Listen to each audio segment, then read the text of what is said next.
Subscription کے button کو دبائیے اور ساتھ بیل آئیکن پر کلک کیجیے تاکہ آپ کو تمام ویڈیو فوراً مل سکیں۔ اس ویڈیو پسند آنے کی صورت میں اسے لائک، کمنٹ اور شیئر کرنا مت بھولیں۔ وامس ابوالہول کے خاموش ہونے پر شتار نے کسی قدر نرمی میں اسے مخاطب کیا۔ میں تمہاری بہتری کے لیے تمہیں ایک مشورہ دیتی ہوں۔ مجھ سے مقابلہ ہار جاؤ گے تو ایک بڑے طوفان سے بچ جاؤ گے، اس لیے کہ اگر تم مجھ سے تیغ زنی کا مقابلہ جیت گئے تو پھر تمہارا تیغ زنی کا مقابلہ مارسمول سے ہوگا، اور وہ ایسا تیغ زن ہے جسے تیغ زنی میں کوئی شکست نہیں دے سکتا۔ اس لیے میں تمہیں مشورہ دوں گی کہ مارسمول سے ذلت امیز شکست قبول کرنے سے بہتر ہے مجھ سے ہی اپنی ہار قبول کر لو۔ شتار کے ان الفاظ پر ابوالہول تو کھا گیا تھا۔ کسی قدر خفگی کا اظہار کرتے ہوئے کہنے لگا، تیرے مارسمول کی ایسی کی تیسی، اور میں تجھے کیا کہوں؟ مارسمول جب تیغ زنی کے مقابلے میں میرے سامنے آئے گا تو اسے سر سے پاؤں تک تفکرات میں نہ ڈبو دوں تو میرا نام تبدیل کر دینا۔ اونٹ جب پہاڑ کے پاس سے گزرتا ہے تبھی اسے اپنے قد کاٹ کی کمتری کا احساس ہوتا ہے۔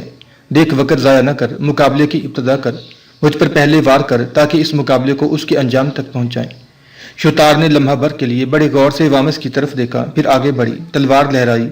اس کے بعد وہ پیچ کھاتے بھنور، لاوے شولے شرارے اور چڑھتے دریا کی مست موجوں کی طرح وامس پر حملہ آور ہونا شروع ہو گئی تھی۔ کچھ دیر تک شتار بڑھ چڑھ کر وامس ابوالہول پر حملہ آور ہوتی رہی، پینترے بدل بدل کر تلوار کی وار کرتی رہی، جبکہ وامس ابوالہول بالکل پرسکون انداز میں مسکراتے ہوئے صرف اس کے حملوں کو روکتا رہا۔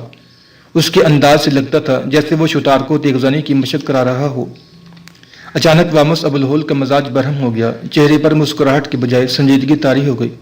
دفاع سے نکل کر جب اس نے شتار پر حملہ آور ہونا شروع کیا تو شتار کو یوں لگا جیسے وامس ابوالہول نے موت کے شولوں کا پیرہن پہن لیا ہو۔ وہ اس طرح شتار کی ہر وار کو ناکام بناتے ہوئے اس پر وار دھو رہا تھا جیسے کوئی قزح حصار کو توڑ کر نکل کھڑی ہو۔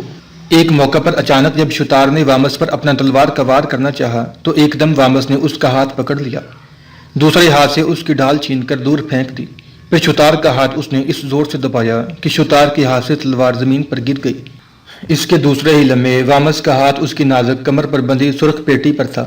اس کی پیٹی کے اندر اس نے دائیں ہاتھ کی انگلیاں جمائیں، پھر ایک ہی جھٹکے کے ساتھ اس نے شتار کو اوپر اٹھاتے ہوئے اپنے ایک ہاتھ میں فضا کے اندر معلق کر دیا تھا۔ شتار فضا میں معلق تھی اور اس کی حالت عجیب و غریب ہو رہی تھی۔ وہ تھوڑی دیر کے مقابلے ہی میں صحیح طرح سے وامس کا سامنا نہ کر پائی تھی۔ اسے فضا میں معلق کیے ہی کیے وامس نے اسے مخاطب کیا، تیرا روشن چہرہ اس قابل نہیں کہ تو اسے خوش رنگ فریب کی نظر کر دے۔ تیرے سرخ گلابی ہاتھ ایسے نہیں کہ تو عداوت اور نفرت بن کر کسی پر وارد ہو جائے۔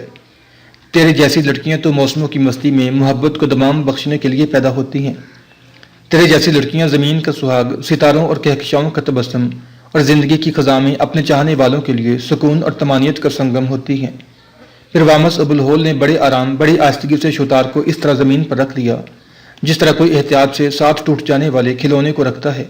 شتار بڑی بے بسی کی حالت میں اس کے سامنے کھڑی تھی۔ وامس نے پھر اسے مخاطب کیا، دیکھ تو حسین اور پرجمال ہے۔ تیرے جسم کی کوسیں قیامت کو تو ڈھا سکتی ہیں، خوابوں کی چاند نگر تو آباد کر سکتی ہیں، پر المیوں کے سرسام برپا نہیں کر سکتی۔ وامس ابوالہول کے ان الفاظ پر شتار کی گلابی کند ہونٹوں پر دل فریب مسکراہٹ نمودار ہوئی تھی۔ تھوڑی دیر تک اس کے جھلمل کرتی جھالر پلکیں جھپکاتی رہیں۔ اس کے بعد اپنی شہد برساتی آواز میں اس نے وامس کو مخاطب کیا تھا، مجھے تمہارا نام وامس ابوالہول بتایا گیا تھا۔ میں تمہارے سامنے اس بات کو تسلیم کرتی ہوں کہ تم اعلیٰ پائی کے تیغ زن ہو۔ مقابلے کے دوران میں تمہارے سامنے چند لمحے بھی نہیں نکال سکی۔ دیکھو، میدان سے نکل جانے سے پہلے میں تم سے ایک بات کہتی ہوں، مجھے تم زیر کر چکے ہو۔ اب تمہارا مقابلہ مارسمول سے ہوگا۔ وہ ایک اچھا تیغ زن ہے۔ میں نے اس کے لیے ناقابل تصغیر کے الفاظ اس وقت استعمال کیے تھے جب تمہارے ساتھ میرے مقابلے کی ابتدا نہیں ہوئی تھی۔ اب تمہارے ساتھ مقابلہ کرنے کے بعد میرا دل کہتا ہے کہ تم مارسمول سے جیت جاؤ گی، اس لیے کہ میں مارسمول کے ساتھ تیغ زنی کی مشق کرتی رہی ہوں۔ وہ ایک اچھا تیغ زن ہے، لیکن تم بہت ہی اچھے تیغ زن ہو۔ اس سے مقابلے کے دوران ایک بات کی احتیاط رکھنا، یہ میں تمہاری سلامتی کی خاطر کہہ رہی ہوں۔ وہ اپنے مد مقابل کو زیر کرنے کے لیے ایک خاص حربہ استعمال کرتا ہے۔ جب تم اپنی تلوار کا وار اس پر کرو گے تو تمہاری تلوار کا وار اپنی ڈھال پر روکنے کے ساتھ ہی فی الفور پوری طاقت اور قوت کے ساتھ حرکت میں آئے گا، اپنی ڈھال اور تمہاری تلوار کو ایک دم آگے کی طرف دبائے گا تاکہ تمہاری تلوار اور اس کی ڈھال دونوں تمہیں آ کر لگیں گی۔ یہ حربہ اکثر مقابلوں کے دوران وہ کرتا ہے، اور اس حربے کو استعمال کرتے ہوئے وہ اپنے مد مقابل کو ہرانے میں کامیاب ہو جاتا ہے۔ میں نے اس کا یہ حربہ تمہیں بتا دیا ہے تاکہ جب اس سے تمہارا مقابلہ ہو تو تم اس کے اس حربے سے محتاط رہو۔ یہاں تک کہنے کے بعد شوتار خاموش ہوئی، پھر بڑے غور سے وامس ابو الہول کی طرف دیکھتے ہوئے کہنے لگی، میدان میں اترنے کے بعد تم نے پرجوش انداز میں مسکراتے ہوئے بطورس سے مصافحہ کیا، کیا بطورس تمہارا پہلے سے جاننے والا ہے؟ شوتار کے اس سوال پر وامس نے غور سے اس کی طرف دیکھا، پھر کہنے لگا، آج سے چند ہفتے پہلے اسی میدان کے اندر اس بطورس کے ساتھ میرا تیغ زنی کا مقابلہ ہو چکا ہے۔ وامس کے الفاظ پر شوتار چونک اٹھی، حیرت کا اظہار کرتے ہوئے کہنے لگی، یہ تم کیا کہہ رہے ہو؟ اس سے پہلے بطورس کے ساتھ تمہارا مقابلہ ہو چکا ہے؟ اگر ہوا ہے تو پھر اس کا کیا نتیجہ نکلا؟ وامس ابو الہول مسکرایا اور کہنے لگا، بی بی تم پریشان اور فکر مند کیوں ہو رہی ہو؟ میں نے مقابلے کے دوران بطورس کو ہرا دیا تھا، تیغ زنی میں بھی اسے مات کیا تھا، اور طاقت اور قوت میں بھی اگر میری باتوں پر اعتبار نہ ہو تو باہر جا کر کسی سے پوچھ لینا۔ جس طرح میں نے تمہیں ایک ہاتھ سے فضا کے اندر معلق کیا، اسی طرح میں نے اس بطورس کو بھی کر دیا تھا، اور میں نے تیغ زنی میں صرف اسے مات ہی نہیں کیا بلکہ رومنوں کا ایک اور نایاب تیغزن بھی ہے، شاید تم اسے جانتی ہوگی، اس کا نام لوگس ہے، اسے بھی میں نے زیر کیا تھا، اسے زیر کرنے کے بعد ہی مجھے وردان کی بیٹی مریشا کا محافظ مقرر کیا گیا تھا۔ وامس ابو الہول کے اس انکشاف پر شوتار تھوڑی دیر تک پریشان اور فکر مند سے کھڑی رہی، یہاں تک کہ وامس نے اسے مخاطب کیا، اب تم پریشان اور فکر مند کیوں ہو گئی ہو؟ کیا ہو گیا ہے تمہیں؟ اس پر شوتار دکھ بھرے انداز میں کہنے لگی، لیکن مجھے اس سے پہلے یہ تو نہیں بتایا گیا تھا کہ تمہارا اس بطورس اور لوگس کے ساتھ مقابلہ ہو چکا ہے، اور ان دونوں کو تم زیر کر چکے ہو۔ میں مارسمول اور مرکیز کے ساتھ قسطنطنیہ سے یہاں آئی ہوں۔ مرکیز میرا چچا زاد بھائی ہے، میں نے اس کی یہاں ہی پرورش پائی، میرے ماں باپ مر چکے ہیں، مجھ سے مقابلہ جیتنے کے بعد ہو سکتا ہے تمہارے مقابلے پر مرسمول مرکیز کو بھیجے، اس کے بعد وہ خود آئی، وہ یہ بھی چاہے گا کہ پہلے مرکیز سے تمہارا مقابلہ ہو، اس طرح تم تھک جاؤ گے اور مارسمول کو جیتنے کا موقع مل جائے گا۔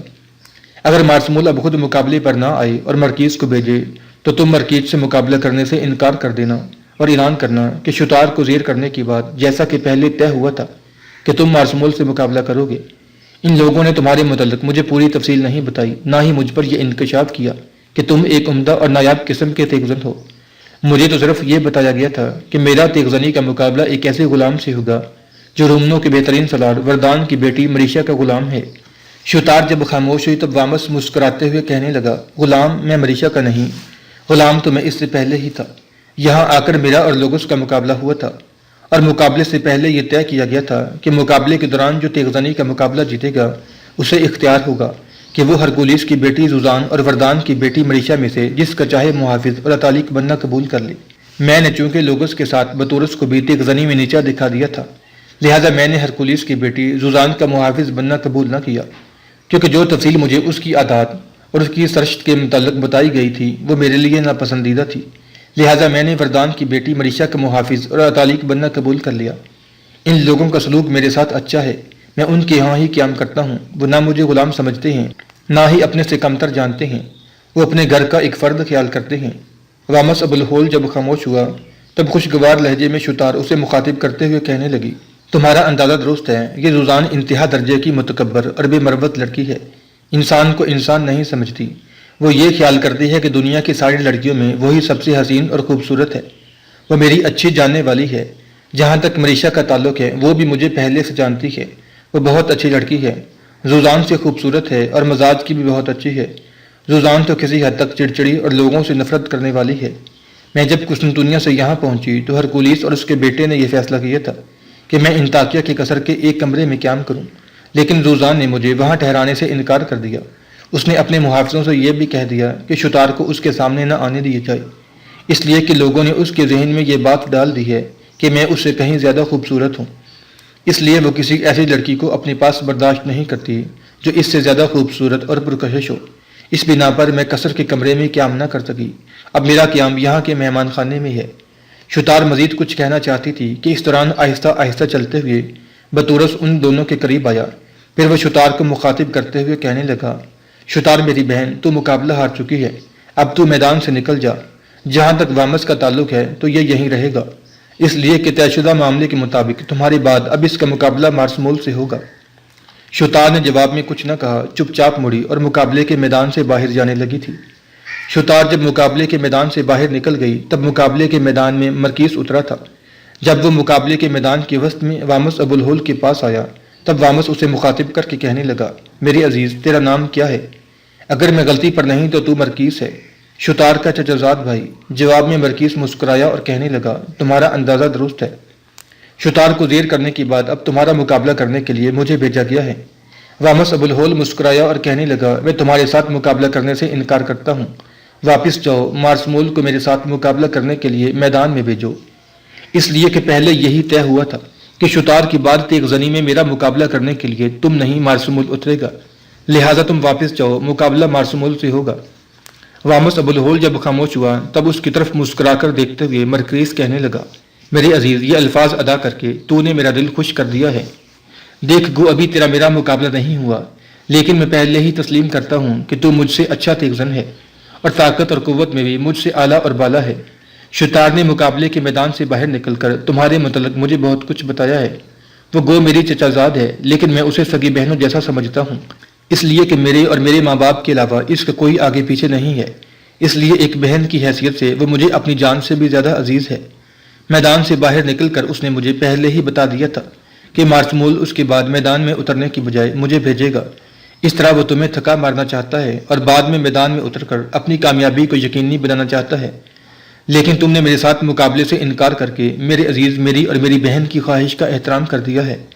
مرکیز جب خاموش ہوا تب خوشکن انداز میں اسے مخاطب کرتے ہوئے وامس کہنے لگا، مرکیز، تمہاری بہن شتار جس طرح ظاہری طور پر خوبصورت اور حسین ہے، اسی طرح اس کا باطن بھی خوبصورت اور پرجمال ہے۔ وہ ایک مخلص اور جانسار لڑکی لگتی ہے۔ تم فکر مند نہ ہو، میں مارسمول کو یوں بچنے نہیں دوں گا۔ اس کے ساتھ ہی وامس نے ذرا فاصلے پر کھڑے بطورس کو ہاتھ کے اشارے سے اپنے قریب بلایا۔ بطورس جب اس کے قریب گیا تب اسے مخاطب کر کے وامس کہنے لگا، بطورس، تم فیصلوں کے منصف ہو۔ میدان میں اترنے سے پہلے مجھے بتا دیا گیا تھا کہ میرا پہلا مقابلہ شتار سے ہوگا، اور اگر میں شتار سے جیت گیا تو اس کے بعد مارسمول میرے ساتھ ٹکرائے گا۔ اب شتار تو چلی گئی ہے، اس کے بعد مارسمول کو آنا چاہیے تھا، لیکن اس نے مرکیز کو بھیج دیا ہے۔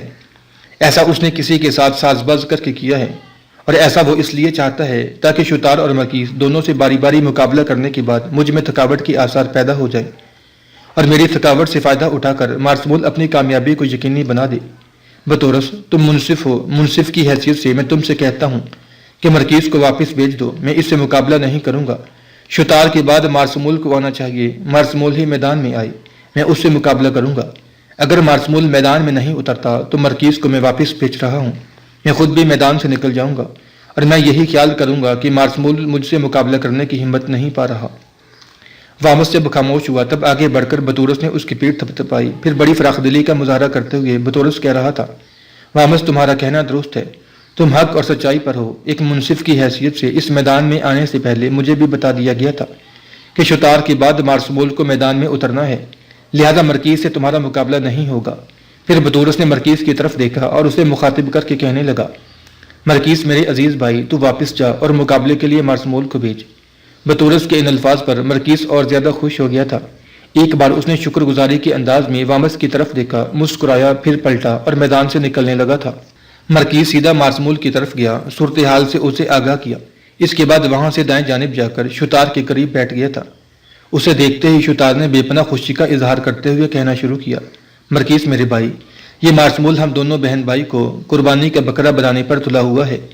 میں اس غلام وامس کی تیغ زنی اور طاقت اور قوت کا بھی اندازہ لگا چکی ہوں۔ میرا دل کہتا ہے کہ وہ مارسمول کو بھی اپنے سامنے زیر کر لے گا۔ یہاں تک کہنے کے بعد شتار رکی، پھر اپنی بات کو آگے بڑھاتے ہوئے وہ کہہ رہی تھی، بھائی، یہ مارسمول بڑا خود پسند اور متکبر انسان ہے، اپنے آپ کو ناقابل تسخیر خیال کرتا ہے، اور پھر آج تک جو اس کے تیغ زنی کے مقابلے ہوئے ان میں یہ ہر مقابلے میں جیتتا بھی رہا ہے۔ آج اس وامس کے ساتھ اس کا مقابلہ دیکھنے کے لائق ہوگا۔ میں سمجھتی ہوں اگر وامس نے آج اسے تیغ زنی کے علاوہ طاقت اور قوت میں زیر کر دیا تو پھر اس مارسمول کا سارا تکبر، اس کی ساری کبریائی تیز دھوپ میں بکھرتی اور ختم ہوتی جا کی طرح ہو کر رہ جائے گی۔ یہاں تک کہتے کہتے شتار خاموش ہو گئی، اس لیے کہ مارسمول مقابلہ کرنے کے لیے میدان میں اترا تھا۔ مارسمول میدان کے وسط میں وامس اور بطورس کے سامنے جا کھڑا ہوا۔ اس موقع پر بطورس نے اسے مخاطب کیا، زمین پر یہ پڑے ہوئے ہتھیار اٹھاؤ اور مقابلے کے لیے تیار ہو جاؤ۔ مارسمول نے غور سے بطورس کی طرف دیکھا، پھر کہنے لگا، ان ہتھیاروں کو استعمال کرتے ہوئے مجھ سے پہلے شتار اس سے مات کھا چکی ہے، لہذا میں ہارے ہوئے ہتھیاروں کو استعمال کرنا پسند نہیں کروں گا۔ مارسمول کے ان الفاظ پر وامس کے چہرے پر گہری مسکراہٹ نمودار ہوئی۔ پہلے اس نے اپنے سر سے خود اتارا، پھر تلوار ڈھال اس نے زمین پر پھینک دی اور ان کی طرف اشارہ کرتے ہوئے کہنے لگا، میں شتار سے مقابلہ جیتا ہوں، میرے ہتھیار تم لے لو، جو ہتھیار میرے خلاف شتار استعمال کرتی رہی ہے وہ میں لے لیتا ہوں اور مقابلے کی ابتدا کرتے ہیں۔ مارسمول نے کھا جانے والے انداز میں وامس کی طرف دیکھا، پھر کہنے لگا، تمہارے ہتھیار لے کر میں تمہارا احسان مند نہیں ہونا چاہتا، میں اپنے ہتھیار لے کر آتا ہوں اور تمہارے ساتھ مقابلے میں میں انہیں ہی استعمال کروں گا۔ اس کے ساتھ ہی مارسمول میدان سے باہر نکلنے لگا تھا۔ یہ صورتحال دیکھتے ہوئے میدان سے باہر ایک نشست پر بیٹھے شتار فکر مند ہو گئی تھی اور مرکیز کو مخاطب کر کے کہنے لگی، مرکیز میرے بھائی، خداوند جھوٹ نہ بلوائی، یہ مارسمول اس سیدھے سادے تیغزن کے ساتھ دھوکہ اور فریب کرنا چاہتا ہے۔ جس وقت اس نے اپنے ہتھیار پھینکے تھے میں نے یہ اندازہ لگایا تھا کہ مارسمول جا کر وہ ہتھیار استعمال کرنے سے انکار کر دیا ہوگا جو میں نے استعمال کیے تھے۔ اس نے بہانہ کیا ہوگا کہ یہ شکست خوردہ ہتھیار ہیں، وہ استعمال نہیں کروں گا۔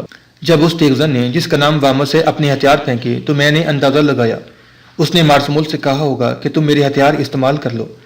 بھائی تو جانتا ہے کہ یہ مارسمول بڑا عیار اور فریبی انسان ہے، اس نے اس کے ہتھیار استعمال کرنے سے انکار کر دیا ہوگا اور میرا اندازہ ہے کہ اب یہ اپنے ذاتی ہتھیار مقابلے کے لیے استعمال کرے گا جو اس وامس کے لیے خطرے کا باعث بن سکتے ہیں، لیکن میں اس مارسمول کی اس سازش کو کامیاب نہیں ہونے دوں گی۔ بھائی مارسمول باہر آ رہا ہے، میں اس سے کہتی ہوں کہ مقابلے کے دوران میرے ہاتھ سے میری قیمتی انگوٹھی وہاں گر گئی ہے، لہٰذا میں لینے جا رہی ہوں۔ اس کے ساتھ ہی میں میدان کی طرف چلی جاؤں گی اور اس کی عیاری سے وامس کو آگاہ کراؤں گی۔ مرکیز جواب میں مسکرایا اور کہنے لگا، میری بہن تیری انگوٹھی تو تیرے ہاتھ میں ہے۔ جواب میں شتار نے جھٹ سے اپنی انگوٹھی اتار کر اپنے لباس کے اندر محفوظ کر لی، پھر مسکراتے ہوئے کہنے لگے، اب کیسا ہے؟ مرکیز مسکرا دیا اور کہنے لگا، اچھا تو جو چاہتی ہے کر، میں تیرے ساتھ ہوں۔